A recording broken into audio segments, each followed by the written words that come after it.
If you have inventory that is sitting around, you just can't sell no matter how old it is, and you want to get rid of that inventory and make your money back from it, this episode is for you.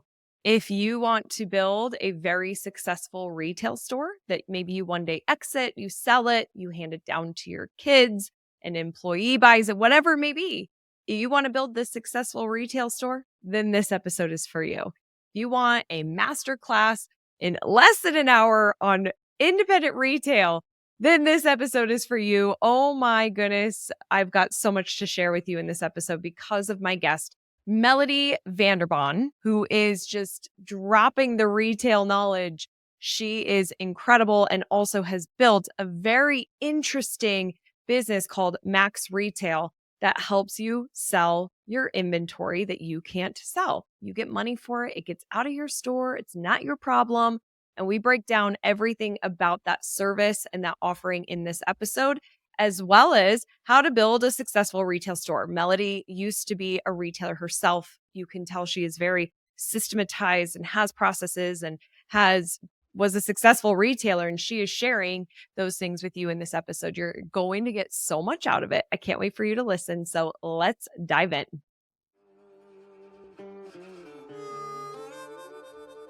Welcome to Rooted in Retail. I'm your host, Crystal Vilkaitis. Here we have engaging and informative conversations with successful indie retailers and industry experts. Together, we learn, connect, and grow. Don't miss our live after the show every Tuesday night in the Rooted in Retail Facebook group. All right, here's today's episode. Melodie, welcome to Rooted in Retail. I'm thrilled you're here. Thank you for having me.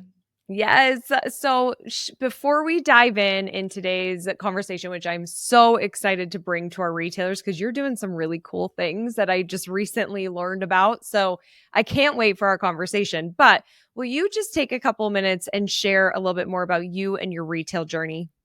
Absolutely. So I started out as a road rep, right? Like so many of you who became retailers, and I drove across the country from South Florida up to Boston, over to Chicago, down to San Antonio, and everywhere in between, selling to independent retailers. And then in 2012, I became a retailer myself, opening a store in Palm Beach Gardens, Florida called Blessed Boutique. And I enjoyed that journey for 9 years before selling it. And today I have a company called Max Retail, where we empower independent retailers to sell their excess inventory with ease online. Awesome. Okay, I didn't know, because we just met last month in June. We're filming this in July. I did not know that you were also a retailer. So you totally get our audience. Like, you have been there, you know what it's like. And hence why you created Max Retail, which is such a great solution. So we're going to kind of dive right in and start talking about that and inventory, because managing excess inventory can be challenging for retailers. What are some pro tips for deciding which inventory to get rid of, and how can retailers maximize their returns on these items using Max Retail? Sure. I think knowing how old your inventory is one of the most important things you can be aware of. And it's challenging because we're going 100 miles a minute as a retailer and in 8 different directions at any moment in time. And sometimes you're thinking, oh my goodness, of course that sandal is old. Well, because it's now 60 degrees in October. But being mindful of that in advance is super important. And that's why I strongly suggest every retailer diving into your point of sale and knowing how to run an aged inventory report. In my opinion, this should be a weekly occurrence, but even if you can just set a calendar invite for the last day of the month to remind yourself to at least run your on-hand report. And then what do you do with that? Well, I know today when we're seeing those sandals that have been there and they're suddenly in October, we're putting them on sale, right? We're like, hey, let's just put a little sticker on that says 50% off and try to get them as fast as we can, which is awesome. But I think we all know how it feels when that customer walks in and they say, well, I bought those at full price. Why are they on sale now? It's so uncomfortable. And it's actually the reason why I resisted markdowns for my first 8 years of owning a store, because I hated when that happened. I was so uncomfortable. And yet we all know that markdowns are a necessary evil. But what are our alternatives? Max Retail is a really great alternative. So with Max Retail, what you're able to do is once you know something is getting dusty, aging out, right? And you need that money to buy something that's now coming in next week, or maybe you still have to pay the vendor, you can just simply tag that item in Shopify or in Lightspeed. That sends a product feed to Max Retail, and we know that you need help selling it. If you have any other point of sale, you can simply send our team that aged inventory report, and we will list those items for you. We'll find the images. We'll write the descriptions. We'll find out on those jeans, the rise, inseam, wash care, country of origin, so that you don't have to. And then what are we doing? Well, Max Retail goes out and forges relationships with major e-commerce sites and retail marketplaces so that your sale rack gets in front of over 400 million end consumers. Wow. Without you having to do anything. No kidding. This is yeah, huge. It's super fun. And so the nice thing is, all right, you ran the report, you listed that inventory on Max Retail, and now you just go about your business. You go back to doing all the things that make your business money. And Max Retail sends you an order that says, great news, those jeans have sold. You approve the order, immediately get a prepaid label. And once you send it out, you get back your wholesale cost. And we take a 15% fee. Wow. Okay. Yeah, of course, I'm wondering the economics of this, and our listeners are too. So this makes it incredibly easy. You know the retailer, they're so busy. You were there. So they can just basically say, okay, I've heard you should never have a birthday for inventory. Do you agree with that? That's pretty epic. Yeah. I love that.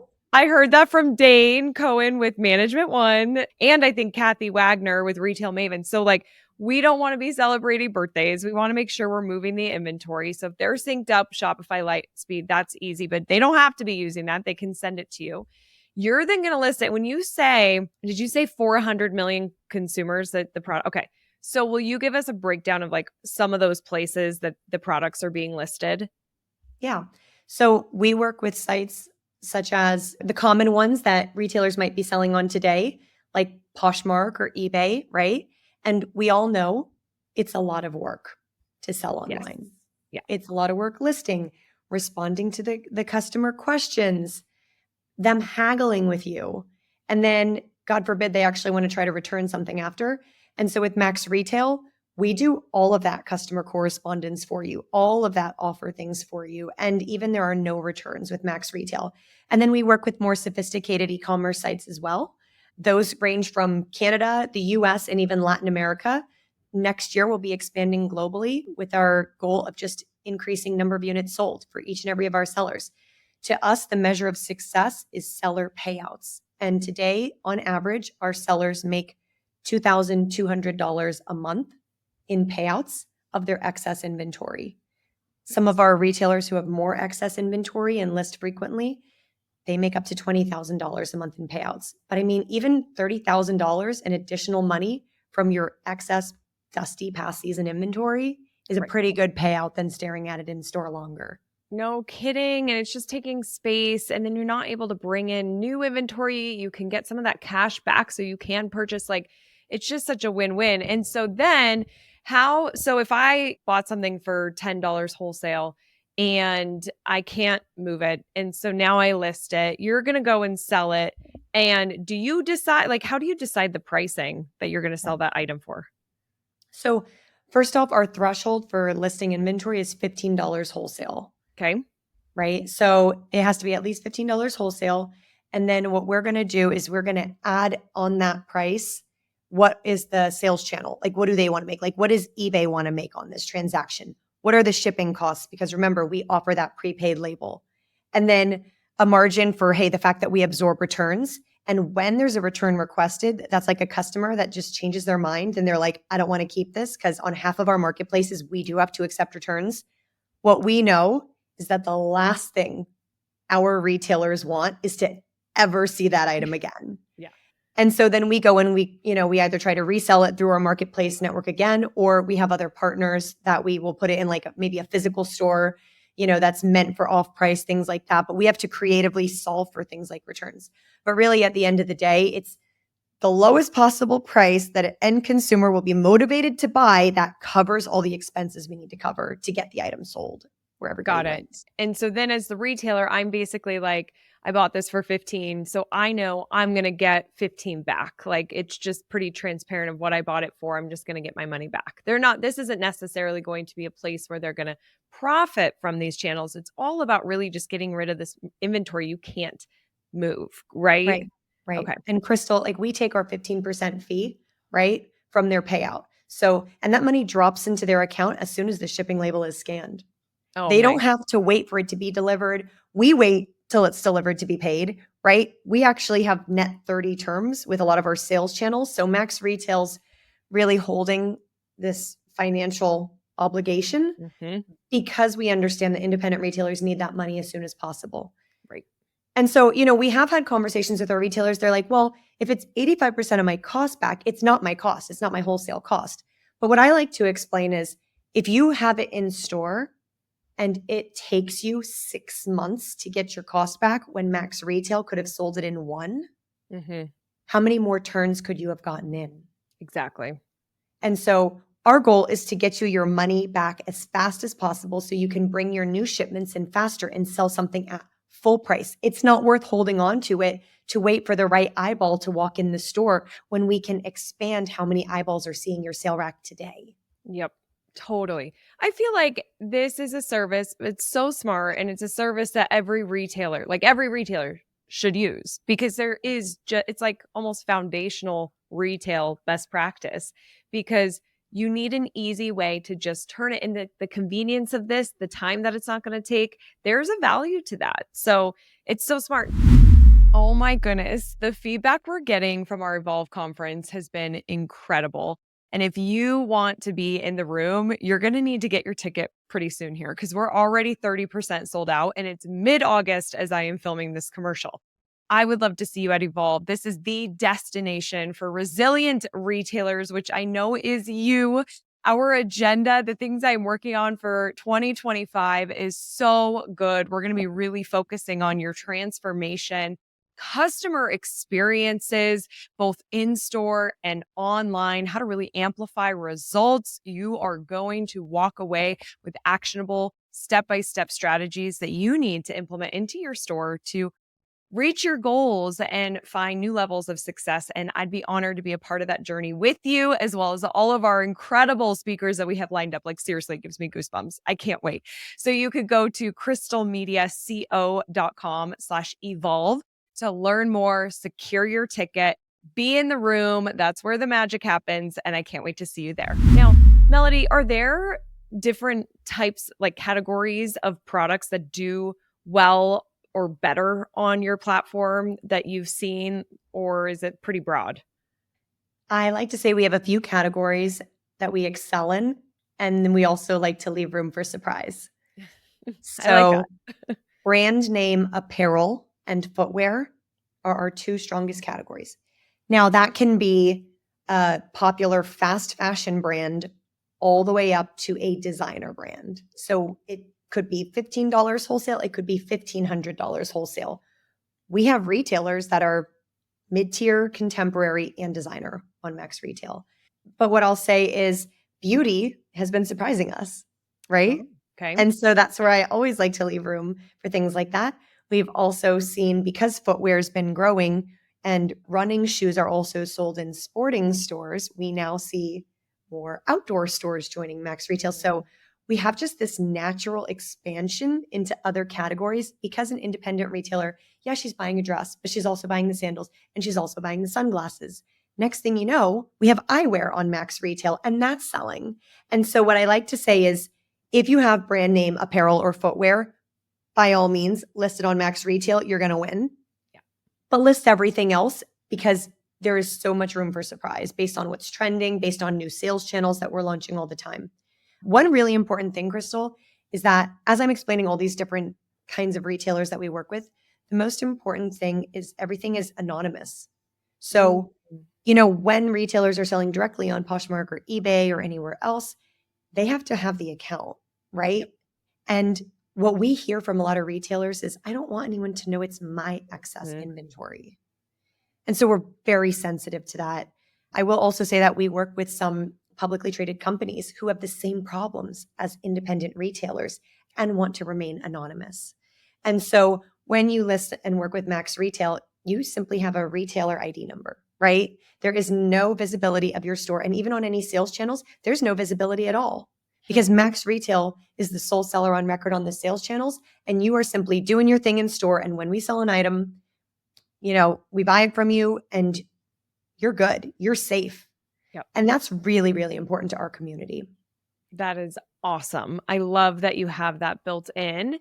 And then, again, with these items, I want to make sure that I'm understanding because I'm sure there might be a listener who's asking this same question I'm having. So let's say that I do have a surprise thing that I can't sell that isn't in fashion, or I can still list it, right? Yeah. And you guys, is it basically like an approval where you'll be like, yes, we'll take it. And then at that point, I'm getting paid. I'm not waiting for it to sell through.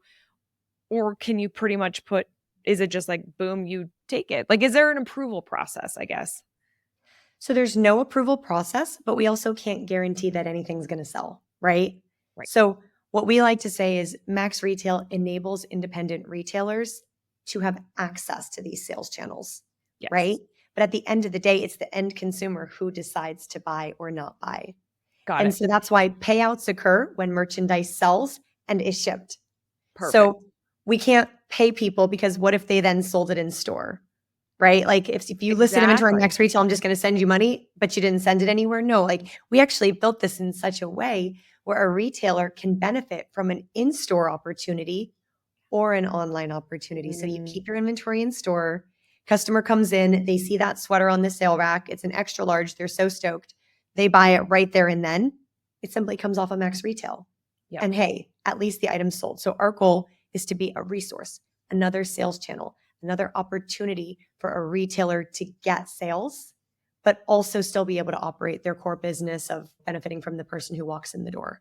Totally. Okay. Love it. I think I was getting confused in the sense I was thinking that the second I list it and it's like, yep, we'll take it. Then I was thinking I was getting paid at that point, but I wish. Right. I know. And I'll tell you, would Crystal, love. Yeah. as we continue to launch more sales channels, yes, you will be able to list it and it will be as good as sold. Nice. But I like to say we're a small but mighty company. Yeah. And we're on our way. And there are some products that if they were listed today, I could guarantee you they'll be sold by tomorrow. But that will continue to happen as we launch our distribution network further. Very cool. Okay, so some cool things to look forward to, but even just right now, what an amazing option for retailers to have. So I'm so glad that you're here and that I met you so we could share this to our listeners. Now, Melodie, I love success stories. So do you have a specific success story of a retailer who saw significant results from using Max Retail? Absolutely. I think the most meaningful thing to me today is when I see the names of retailers getting sales on Max Retail that I actually sold to 15 years ago. Yeah. The ones who I stood in their store and they would point to what didn't sell and say, Mel, how can you help me? And today on my dashboard, I'm like, wow, they had 5 sales today, right? But I think my most exciting success story is probably a retailer in Wisconsin who has a small location in a seasonal town. And I noticed that she had a lot of activity on Max Retail. I didn't know her personally, but I was like, gee, I want to know her. So I called her and I said, hey, you're getting a lot of sales. I just want to understand, what are you doing? And she said, well, I have a basement where I have been storing my past season inventory for the last couple of years. And I've just made it a habit. Every single day, I list one item on Max Retail, one more style every single day. And it seems to be working for me. Wow. And so what we learned from her is that the more frequently you list, every day when she was listing, her item was going to the front page of every sales channel. At that point in time, retailers were listing quarterly or monthly, right? Yeah. But she was just doing it her own way, which felt achievable, really just chopping down that oak tree one swipe of the blade at a time. Yep. And from that, she was seeing a tremendous success. So then we took that and we brought it back to our other retailers and we're like, hey, here's what she's doing and it's working. And that's where, anytime we say, hey, listen, it's not just how much you list, it's how frequently you list because of that front page placement. Then that retailer also taught us that she was marking down below wholesale when she was really motivated to get rid of it. And what we realized is every time she was doing that, it was bringing her inventory to the front page again of all of our sales channels because she had a new lower price. Mm-hmm. And it was just amazing because she was achieving a 55% sell-through on Max Retail. Nice. And today she has made over $180,000 in payouts from her tiny little store in Wisconsin over the last 2.5 years. And that's been really exciting. Also, last month, we celebrated $10 million in seller payouts. What? And we've already hit 11 million in the last month. Oh, dang. That's awesome. So we're quickly even blasting through to the next milestone of impact to sellers. But I just love that the sellers in our community, these small retailers, can really teach us how to set other retailers up for success with this tool that we built and have really meaningful impact on their businesses. That is incredible. Congratulations on reaching those milestones. That's so awesome. And I love this example with this Wisconsin store because I know there's a retailer, at least one listening right now, that has a room, a basement, an attic, a closet, a something that just you keep putting stuff in there. And I can't imagine just like the heaviness of that. Like there's energetics with having things and then more things and more things and knowing like, I bought this, but now I can't sell it. And now I'm getting further behind, or where am I going to store it? And it's a matter of just like freeing that up. And I love the retailer's method of just make this easy on me once a day. I'm just going to chop away. And if you said 180,000 in 2.5 years, so about 70,000 a year, bringing that back. I mean, I feel like we have somebody right now listening feeling so hopeful, being like, oh my gosh, this can help me. That's me. And if that is you listening, you need to contact Max Retail immediately and then keep me posted because I want to hear how it goes. So cool. You know what, Crystal, I think the other thing that was super exciting is we actually just celebrating that retailer opening a second location. Oh my gosh. Yes. See, I had chills when you were talking about that. I have chills again. That's really cool. Yeah. So cool. Oh my goodness. Okay, now I want to switch gears a little bit because you were a retailer and I want to talk a little bit more about kind of balancing running a retail store because many independent retailers struggle with that balance between the operational aspect, the strategic planning. So can you share some actionable tips a retailer can use this week? We're going to be super focused, like we could take action now on how they can effectively work on their business while managing the daily operations. Let's do it. Okay, let's do it. So get out a notepad, my retailer friends, and I want you to start from the beginning of the week, and I want you to write down every single thing you did for your business this entire week. Go through every hour of every day, and I want you to put that one item for each row, right? And just go down. Now, on the right-hand side of this same piece of paper, I want you to write down how much it would have cost you to outsource that same task. So maybe you had to create the schedule, run payroll. You had to book your coterie appointments. You had to receive a new shipment. Maybe you steamed some of the clothes. You shot a video. Maybe you did a fashion show for the local community. Maybe you did run an inventory report and look at your numbers. And what you're going to do is you're going to quickly see how much of your week you're spending on things that are way below your pay grade. Mm-hmm. And anything on that list that is a $15 an hour or less task, you're going to outsource to your teammates. You're going to delegate. Because what you'll find is that 80% of your week most likely was spent on very low hourly wage tasks. That's what we call working in your business. Mm-hmm. Now, 20% of these things that you did are actually things that are going to propel your business forward. Those are more expensive. That would cost you anywhere between $50 to $150 an hour, maybe even $200 an hour to hire out, right? Right. And those are the meaningful things. And I want you to just think about if you could delegate the other things and get 80% of that time back to work on meaningful things, how that will change your business. It'll be massive, I think, for some of our retailers. Like, what a great exercise. I can't stress this enough. This is really important to do. I know we're all really busy. This is really important to do. Do it when your And kids go to bed. Make the list when yes, your kids go to bed and reflect. Reflect on the time you spend, because we are an octopus, but do we really need those 8 legs hanging out of us, or can we have 2? yes. Okay, let's get to like Let's that's walk on enough. 2 legs. Yes. That's all we really need. The stress that this could save our retailers. Melodie, what would you say to somebody who is listening to this, but they're like, it's going to take so much work for me to train somebody. It's just going to take more work for me to get this off my plate so I'm just going to do it anyways. Cause I think that there's a lot of people that feel like it's just going to be a lot of work to train and to offload, and they're not going to do it like I would. So what would you say to that person? You really need to look at your team.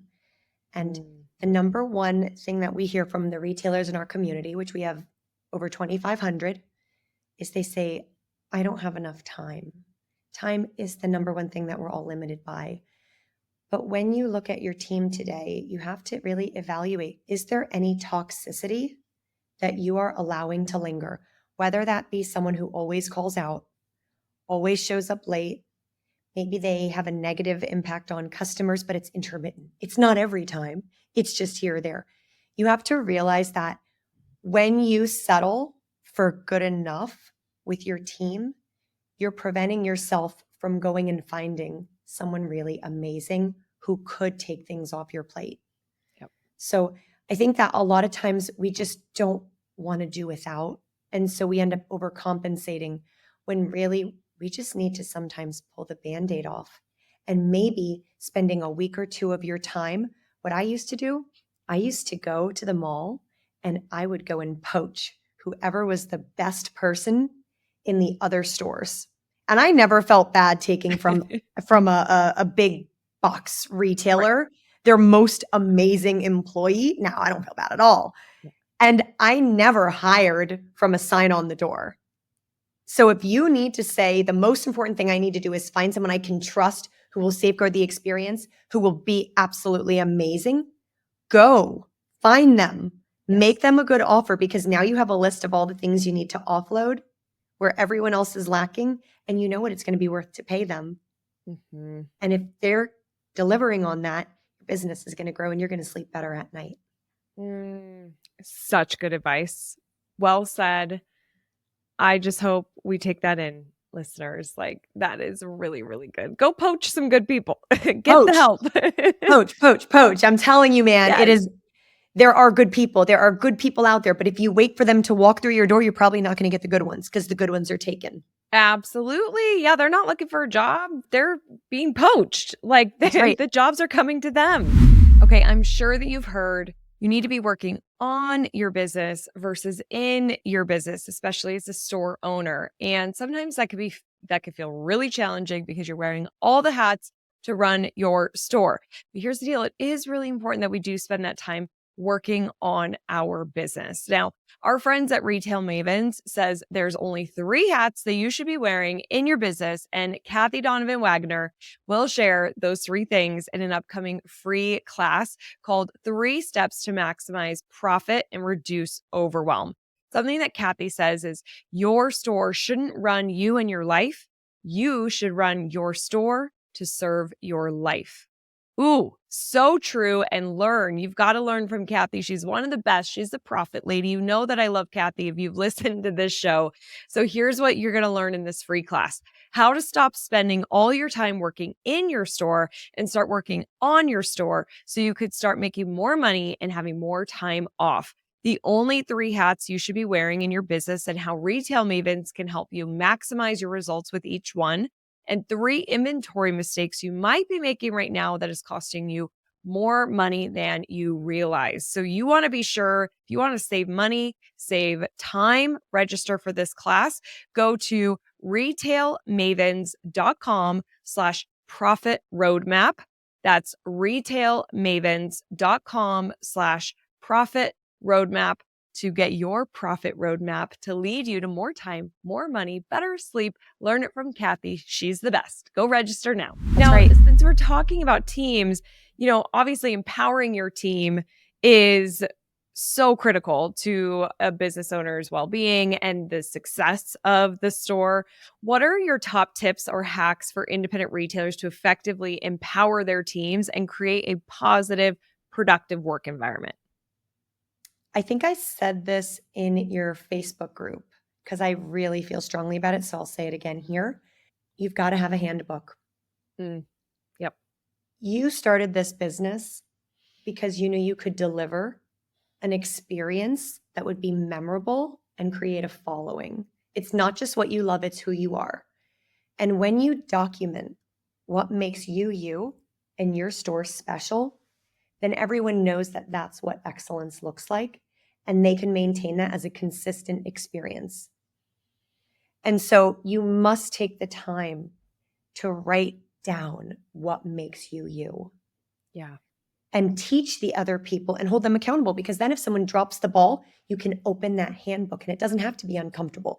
I know you don't want to call someone out. I get it. You don't want to be like, hey, Sarah, that's not how we blah. But if it's written down, hey, Sarah, this is how we steam. This is how we hang our garments. This is our timeline to clean out a fitting room. This is how frequently the mannequins need to be changed. This is our policy with closing our door. I would fall over and just about die if I saw on my cameras a customer walking in at close time and my employee saying, sorry, we're closed, and lock up the door. Because in the handbook, it was written, a customer walks in, you never turn them away. But if people don't know what your expectations are explicitly on paper, they can't achieve them. So most of the time, people let you down because they don't understand your bar of excellence. And writing it down completely neutralizes all of that. Yep. It leaves no margin for error. Like this is the policy. This is how we do things. It also allows anybody to enforce that, because ideally the store owner isn't in the store all the time, Ideally. right? Like one of my dear friends who's been on the show, she owns a couple stores, Beth Rich, and she wants to run her store from a beach in Bali. So if you're right, like if you want to run your store from a beach in Bali, then you've got that handbook for your manager or the supervisor or whoever to say, no, this is how we do things, and really creates that consistency. It's so worth building that out. And I talk a lot about AI on the show. AI can help write that for you. You can really bullet out. You don't have to be a great writer. You don't have to have this long, big thing. Just get it all out on who you are, what you stand for, your policies, and then AI can formulate that for you and you are done. Can I take that one step further? Please. If you don't know what your policies and procedures should be, just ask ChatGPT. Yes. What should be my policy for closing my store, for opening my store, right? Like, you don't even have to have all the answers. I call ChatGPT my co-pilot. And I am a very verbal person. I don't like to write. And so, yes, if I can dictate and it can just go ahead and put it in a nice format and summarize it, there's something called Firefly's Note Taker. You can install it. And then all of your conversations, it'll just put a summary of it. So even if you just want to talk to yourself, yes, do that too. Totally. I think that a lot of our retailers actually would prefer to do that, is just to talk out loud.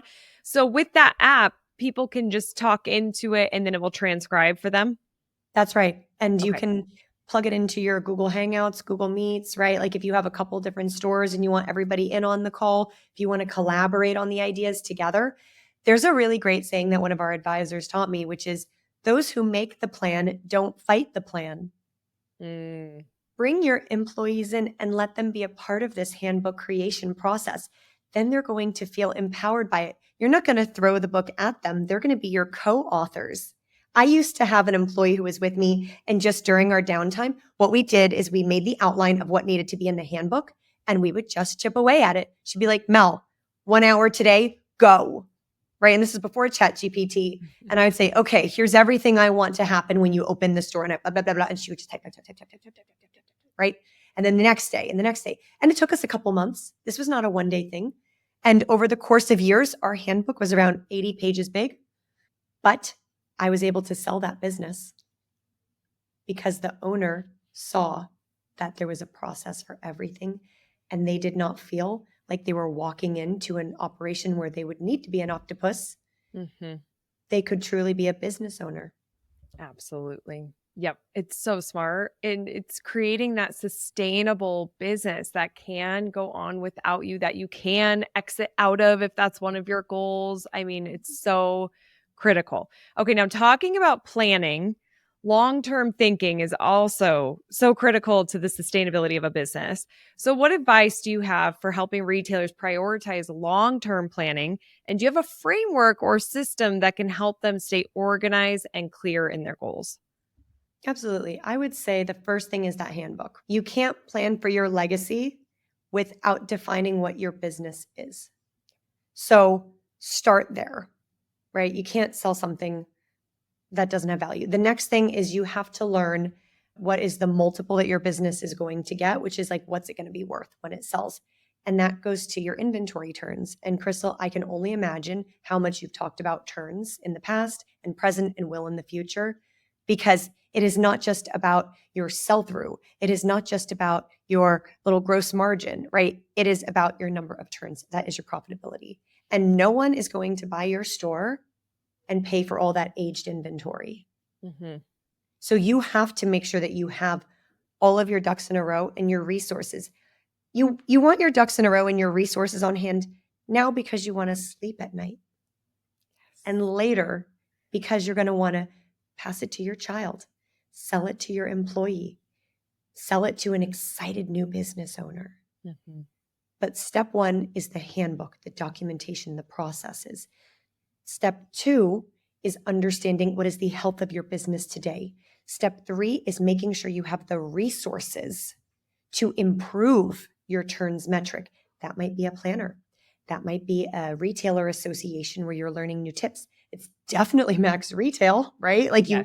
you need to have a tool set, and your tool set is both proactive and reactive. Because no matter how much you plan, it can still be hot as hell in January and you're stuck with boots. That is Right. not your fault, but it's going to happen. It's the name of the game, right? And then team. Mm-hmm. You have to keep a strong team and limit toxicity. Mm-hmm. It's so true. Okay, it's like you say that in a matter of 90 seconds, 2 minutes, and it's four things that are so critical, but will seriously transform a business if you don't have these things in place. And what I love about this answer, it is very doable for every single retailer that's listening to this right now. But like you said, Melody, it took you a couple months to do the handbook. Like it's not going to necessarily happen overnight. We do have to have some patience, but focus on these four areas of your business and really have that long-term thinking of what is it? Where do you want to go? What are you trying to achieve? And in these four areas, where do we need to solve some issues we're having, fix some things, get some things in place to really support the business? It's so good. Yep. And I think if we're going to have a really vulnerable conversation for 1 minute, I would say at the end of the day, without a team, you cannot succeed. A one-man band doesn't build a legacy. Teams create legacy. And if you are struggling with your ability to lead or retain talent or source talent, find an organization of retailers that can support you. There's Whizbang, there's Boutique Hub. There are lots of amazing resources that can teach you how to be a good manager. Mm-hmm. And if you need that personal development, most of us open a retail store simply because we love fashion. But our personal development has got to continue, and being a leader is the most important thing you can be in your business. So critical. I'm really glad that you brought that up because it really does start with the owner. And I want to throw in there too, strategic coach is also a great Love that. resource. Yeah, that I've been Yep. through, that I learned a lot as a business owner and leader too. So there's so many great resources today. It's really about finding the coach or the platform or the place that really supports you. And you've got to get that support. There's a solid chance that a lot of us need that support because there's few and far between that are just born leaders that know how to manage people. I think Hard. I've learned it's so hard to manage people. That is certainly not my strength. And I've learned a lot over the years, and I've found somebody who could help me manage, like really learn more about yourself, but it's critical to the success of the store. My goodness, Melodie, this feels like it was just like a retail masterclass. Are you ready for the resilience round? I'm ready. Let's do it. Let's do it. Best business book. The Greatest Salesman in the World by Og Mandino. That is a good one. That's a really good one. Best retail technology, like an app or software. Truly, I think Apple Wallet is my favorite. Nice. Yeah, that's a great one. It's great. How do you keep up with the ever-changing retail landscape? I have a very lucky position here in that I have investors who actually go out, source, and fund retail technologies. So they always keep me in the loop on what's the latest thing that's coming to market. And then I also have my retailers who keep me in the loop on what the problems they need solved are. Yeah, awesome. Now, to help retailers be stronger, more rooted in success, what's an operational, foundational best practice? I would absolutely say the handbook. If I'm going to be so obnoxious on your podcast, I'm going to go back to it. Yep, that's a good one. It's truly, it's foundational. If you had to start your business all over again, what's one thing you'd do differently? I'd be less stubborn. Yep, that's a good one. And finally, what do you think the future of independent retail looks like? I think it's omni. I think it's maintaining these beautiful in-store connections that cannot be replaced by anything online, while understanding that global reach of consumers will be important to your business. Well said. Melodie, how can people learn more and connect with you? Absolutely. You can just send an email to info@maxretail.com and a member of our success team will reach out to you, share more about Max Retail, or you could simply go to maxretail.com and fill out the Get Qualified form. Somebody will give you a buzz real quick. And I can't wait to see everyone at the trade shows this fall. We've got a lot going on. And so come meet us. Meet us in New York, Atlanta, Dallas, Grand Rapids, Michigan, right, Crystal? We're even going to be there. Yes, I know. We're filming this in July, and Melodie and I will be at Bob and Susan's conference. The Retail Success Summit will be together soon. So if you're there, this episode is airing in September, so we already saw you. But go check out where Max Retail is going to be, because they might be at a trade show near you, and definitely connect online. Melodie, you dropped some serious retail knowledge and help today. Thank you so much for sharing your expertise. Thank you for having me. Look forward to meeting everyone. Yeah, awesome. Everyone, remember that I'm rooting for your success. Have a great week ahead. Bye. Thank you so much for being here. It means the world to me. Don't forget to join the Rise and Shine newsletter, which is social media news you need to know, sent via email every Monday morning. Go to crystalmediaco.com/rise to join. And don't miss the newest episode of Rooted in Retail, which drops every Sunday morning.